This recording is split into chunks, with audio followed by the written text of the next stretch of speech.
If you're new to the channel, you're probably thinking, hey up, what's this prat up to? But I promise you, I'm here with good intentions. On the channel, we look at stadiums new and old, and even ones like this today, which no longer exist. We've been to Highbury, we've been to Upton Park, we've been to the Dow, we've been to Highfield Road, we've been to Griffin Park, and many, many more. Now, as you can tell by my accent, I am a local lad. Well, did you expect anything else when you read the title of this video? But seriously, I am here today to learn a bit more about Manchester City's history, because obviously they come under scrutiny because of their recent achievements. Rival fans mocked them and said they were founded in 2008. Their fans are plastic and so on. But who am I to call fans plastic? I'm a United fan who lives 2.5 hours away. Anyway, let's take a look at what was Main Road. Let's go. Blue moon, you saw me standing alone. Right then guys, let's start off with the obvious. Over there is what was the centre spot. This, I guess, this bit of grass is the centre circle. Now, Man City have done a nice little touch. They've not just put, this was Main Road, this was the centre spot. They've put, in memory of Manchester City groundsman Stan Gibson, who loved and cherished the Main Road pitch for 40 years. And this is actually called Gibson's Green. So that's a lovely touch by Man City. Now, we need to refer back to when we did an Old Trafford tour for the channel. Remember when I mentioned that Old Trafford was bombed during World War II? Hitler seemed to have a dislike of English football stadiums. He hit Old Trafford a couple of times, but in 1941, it was beyond repair. So, from 1941 to 1949, Manchester United played here at their neighbours, the Blue Rivals, here at Main Road. So obviously, Man City didn't have to reach out and offer them to ground share, offer them to play their home games here at Main Road, but they did. Obviously, they made a bit of money on the side, but I just think that spell, that 8 years or so, just added to the legacy of this place. And that's not me trying to say that Manchester United's importance is far greater than Man City's, but I'm just trying to emphasise that this is not only a historic stadium for Man City fans, but it's very relevant if you're red as well. This was the home of Manchester City from 1923 to 2003, when obviously they moved to what is now the Etihad Stadium. We're not going to go on too much about the Etihad. We have done a tour of the Etihad Stadium on the channel, so check that video out after this video. Now, in the Birmingham City video we did last year, when we spoke about St Andrews, where they play, we laughed. I don't know if it's a laughing matter, but we laughed at the fact that Birmingham City fans claim that there's a curse on St Andrews. Well, there was a curse anyway, because when Birmingham City picked the site where the St Andrews ground has been built, they had to move on some gypsies. And upon doing so, the gypsies laid a curse on St Andrews. Now, pretty much the same applies to Man City here. When Man City chose this site, there were travellers on the site. And apparently travellers also laid a curse on the ground. Now, apparently that curse ended in 1998. Take it with a pinch of salt, because there are numerous English football grounds where there's apparently a curse laid on the ground. Obviously, Man City fans get somewhat nostalgic when thinking back at this place. It's had its highs and lows, but when they made the initial decision to move here, all the way back in 1923, around that time, it wasn't the most popular decision, because the ground they played at prior, Hyde Road, was located east of Manchester, East Manchester. So City fans regard, we'll get on to, you know, that they've come back there, we'll get on to that in a moment, but City fans regard east of Manchester their home, very much a blue part of Manchester. So when they moved here, it wasn't the most popular of places. They did look at places near the Hyde Road Stadium, but the sites just weren't suitable. This was the biggest site at the time, perfect to build a stadium. So they moved here, South Manchester, Moss Side, and yeah, they settled here, as I said, until 2003. Ironically, as I just mentioned, they've moved back east of Manchester to where they are now at the Etihad. Without a dream in my heart. So I am finding it somewhat difficult to visualise the old stadium. When we went to the Dow, the flats, the courts named after players surrounding that grass they left, give you a glimpse, an idea as to the feel. And obviously Highbury being having two of the stands as listed buildings, you still get that feel of Highbury. I mean, it's really good that Manchester, I don't know if it's a council thing or what, they've retained that centre circle, that centre spot, and obviously an extra nice nod to the groundsman who spent so much time here. But I am finding it really hard to visualise. Now, obviously Man City moved to the Etihad in 2003, the City of Manchester Stadium. This stadium was demolished in 2004. People were kind of trying to find other sporting uses for the stadium. Even Stockport County even explored the idea of using it as their home ground, but they did decide to demolish it in 2004. And as you can see by these houses, these must have been built in the mid-2000s. We are going to have a proper wander around because some of the street names are a nod to Man City. Right, here we go. I've been joined by a young lad. Do you watch football? Yeah, Who do you support? Man City. City. Well, see, I'm in your home, so really you should probably punch me. Really, I'm in your home. So who's your favourite City player? Haaland. Haaland. Good man, good man. Do you like the fact that you live right next to what was their old ground? Yeah. Yeah. So was this the centre circle over here then, mate? Yeah. Yeah. Top man, top man. Hey, take care, buddy. Have we got a United fan over there? Yeah, United! Yeah? Who's your favourite player? Rasmus Højlund. I guess you two had a little bit of a fight a few weeks ago during the game. No? When Man City played Man United? Yeah. They had a nice scrap, didn't they? Cheers, boys. Look out for the video. What's your names?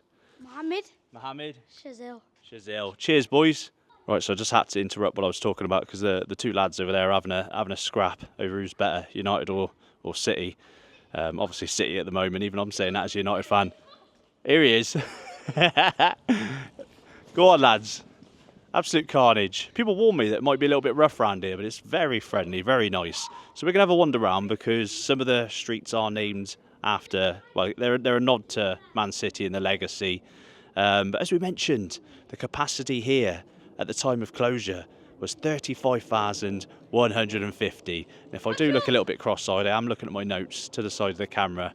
No smoke and mirrors here on Roy's Football Paradise. So here's a little nod over here, mate. So you've got Citizens Place. Obviously, City fans are called Citizens, aren't they? Yeah. That's it. So do you live on Citizens Place? Yeah. Good man, good man. Does Erling Haaland live on Citizens Place? No. No. He just wants to get in on the vlog, bless him. Good man, Mohammed. Right, so this gives you a bit more of an idea. So bear in mind that everything new is obviously built after 2004. But over in the distance, let's just wander that way. Over in the distance, you can see, I think I'm on Blue Moon Way, I think it's called. So I've been trying to get the capacity out. So the capacity, as I said, 35,150 at the time of closure. But the record attendance here at Main Road back in the day was for a game between City and Stoke in the FA Cup. And that was 84,569. So a whopping attendance. I think it held some kind of club record in England for a while. Bear in mind that back then in the early 20th century, most stands were just terracing with the odd covered... Thought I was going to get locked in then with the odd covered stand. So behind me over here, the terraced housing is your typical English football ground setting. Obviously, these houses would have had a completely different view if those people lived there prior to 2004. It's remarkable how much this has changed. It's quite a nice, quiet area though. Nothing wrong with it at all. Obviously, it's not as fancy as around the Trafford area, but you know, hey ho. So the very first match here in 1923 was between Manchester City and Sheffield United, and City got off to a good start. They won that initial match 2-1. And speaking of attendances, again, as I look to my notes, as I get a bit cross-eyed, the attendance for that very first match, again, bear in mind that it was just terracing and hardly any kind of developed stands were around the pitch. It was a whopping 58,159. So again, I'm saying it, I'm being honest, you know, I've got my United top on. Everyone gives them sticks saying that they had no fans, they've got no fans to fill the Etihad. But if you go back all the way to, 1923, 58,159, that's absolutely crazy. You've got no friends. So yeah, there it is in the distance, guys. Blue Moon Way, obviously a City nod. Now this is a really interesting corner because you've got the old and new coming together. Remember, they had a stand called the Kipak stand, and I think that was named after a nearby street. So I'm going to get Google Maps out and have a wander. Again, I'm not one of those United fans. We're going to have banter, guys. We're going to have banter. But I know City fans sometimes get a little bit defensive when people give them stick. And I get it, because City are a big club. I'm not disputing that. And that's evident in the fact that 58,159 fans came here for that first game. Remarkable. Obviously, Man City fans who have stuck by them throughout the years. Again, who am I to pick out plastic fans? But the City fans, the local ones who have stood by their team over the years, they've seen so many highs and lows. Again, just to remind everyone, that season Manchester United won the treble in 98-99 was the same season that Dickoff scored that goal, was the same season that City almost lost to Gillingham in what is now League One, was the old Division 2 at the time, in that playoff final at Wembley. So here he is again. Look, here's Mohammed. Look. Hello, buddy. Yeah, go for it. Top man. Hey, is there a road around here called Kipak Summit? Kipak's Road. Kipak. You might not know. You might be too young. I don't think so. Nah, I might have made it up. Bless him.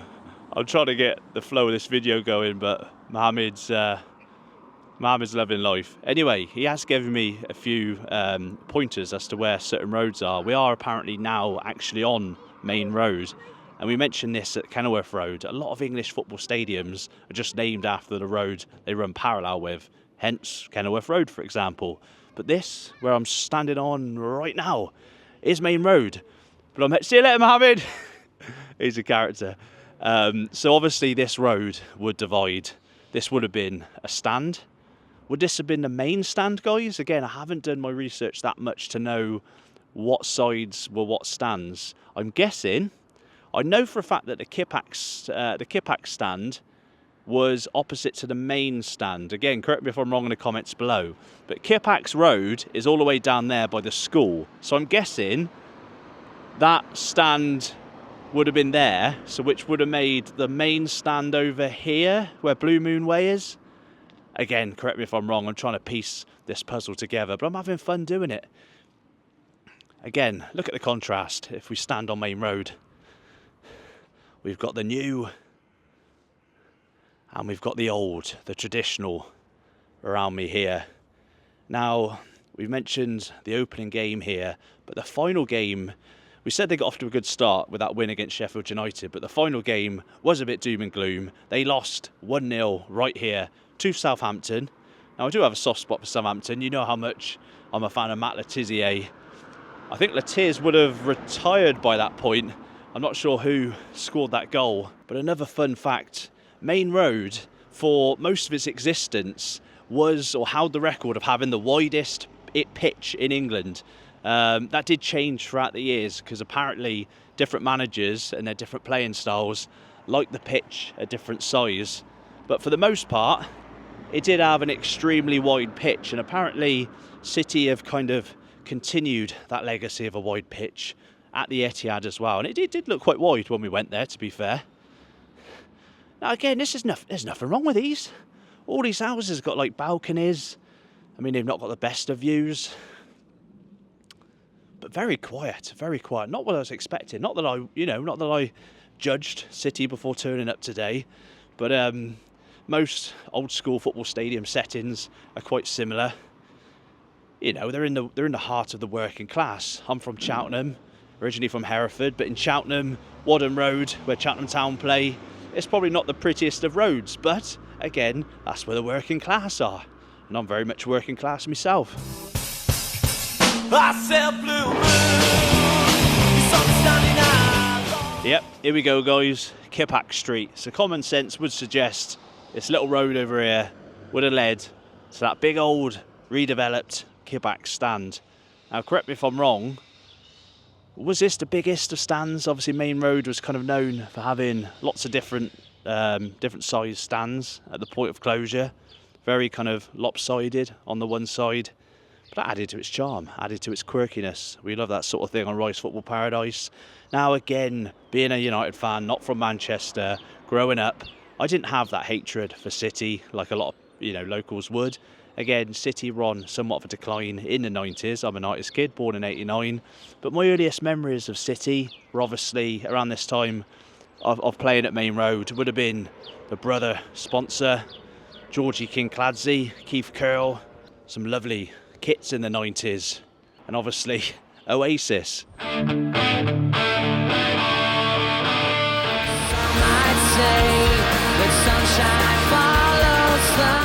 So I've really enjoyed this little wander around the former great stadium of our blue rivals, Manchester City. Hope you've enjoyed the video too. Hope I've shown it a little bit of respect. I know probably United fans will take offence because I've shown it respect, but we do respect football history on Rice Football Paradise. We like to learn about the history of different clubs, specifically about the stadiums over the years.